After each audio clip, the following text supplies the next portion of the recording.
Salam sejahtera buat kita semuanya. Saya ingin memberikan renungan singkat pagi hari ini dari Kisah Para Rasul pasal yang kedua ayat 37 sampai 38. Ketika Petrus berkhotbah, mereka bertanya, apa yang harus kami perbuat? Apa yang dikhotbahkan oleh Petrus? Tentang Yesus. Yesus yang kamu tolak inilah yang akan menyelamatkanmu dari maut. Karena itu saudara-saudara yang kasih Tuhan, jangan sampai kita menolak Yesus karena kita kecewa, karena kita sakit hati, karena persoalan-persoalan hidup, muncul keraguan, muncul ketidakpercayaan terhadap Yesus. Mungkin sakit bertahun-tahun, tidak ada kemajuan di dalam hidup, dalam rumah tangga, dalam usaha dan pekerjaan. Saudara-saudara yang kasih Tuhan, Yesus sanggup menolong setiap kita. Yesus sanggup memulihkan keadaan kita. Yesus sanggup menyembuhkan penyakitmu. Yesus sanggup memulihkan usahamu. Yesus sanggup memulihkan pekerjaanmu, ekonomimu, rumah tanggamu, masa depanmu, seluruh hidupmu. Yesus sanggup memulihkan. Yesus sanggup menyelamatkan setiap kita, memerdekakan setiap kita. Karena itu saudara yang kasih Tuhan, mereka bertanya, apa yang harus kami perbuat? Yang kita harus lakukan adalah kembali kepada Tuhan.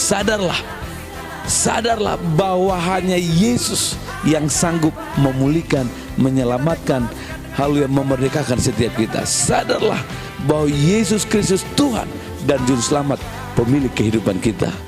Bertobat, tinggalkan cara-cara hidup kita yang lama. Tinggalkan, saudara, tanggalkan pakaian kita yang lama ini, pakaian kebenaran diri sendiri yang mengandalkan kekuatan sendiri. Andalkan Tuhan, datang kepada Yesus. Dia sanggup, haleluya, menolong setiap kita supaya keadaanmu dipulihkan. Dalam Yoel pasal yang kedua ayat yang ke-12, ke-13 dan sampai ayat yang ke-25, saudara akan melihat ketika kita berbalik dari jalan kita yang salah. Saudara akan kasih Tuhan, saya percaya hidup kita dipulihkan oleh Tuhan. Saudara akan melihat ada kelimpahan, ya, kelimpahan gandum, kelimpahan anggur, kelimpahan minyak. Saudara akan kasih, pemulihan besar-besaran terjadi, revival terjadi ketika kita kembali kepada Tuhan. Dan berilah hidupmu dipenuhkan oleh Roh Kudus. Haleluya, dipenuhkan oleh Roh Kudus dan terus dipenuhkan oleh Roh Kudus. Alami terus, bukan hanya berbahasa roh, tapi terus dipenuhkan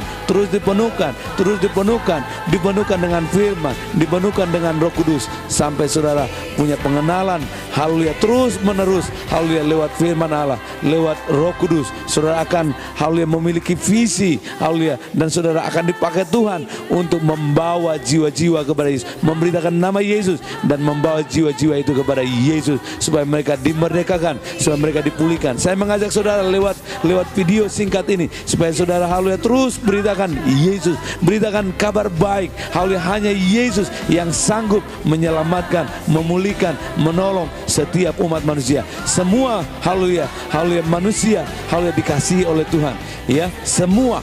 Haleluya, karena itu Bapa di surga mengutus anaknya yang tunggal, yaitu Yesus Kristus, datang ke dunia ini untuk menyelamatkan semua umat manusia di tengah-tengah dunia ini. Karena itu saudara yang kasih Tuhan, selagi masih ada kesempatan, haleluya, mari gunakan kesempatan ini untuk melayani Tuhan, untuk memuji Tuhan, memberitakan nama Yesus, membawa jiwa-jiwa kepada Yesus, meninggikan nama Yesus, dan banyak orang diselamatkan. Pakailah hidupmu, pakailah harta kekayaanmu untuk, haleluya, memuliakan Yesus. Seluruh, haleluya, potensi yang ada dalam hidup saudara pakai untuk memuliakan nama Yesus. Tuhan Yesus memberkati kita semua. Haleluya. Amin.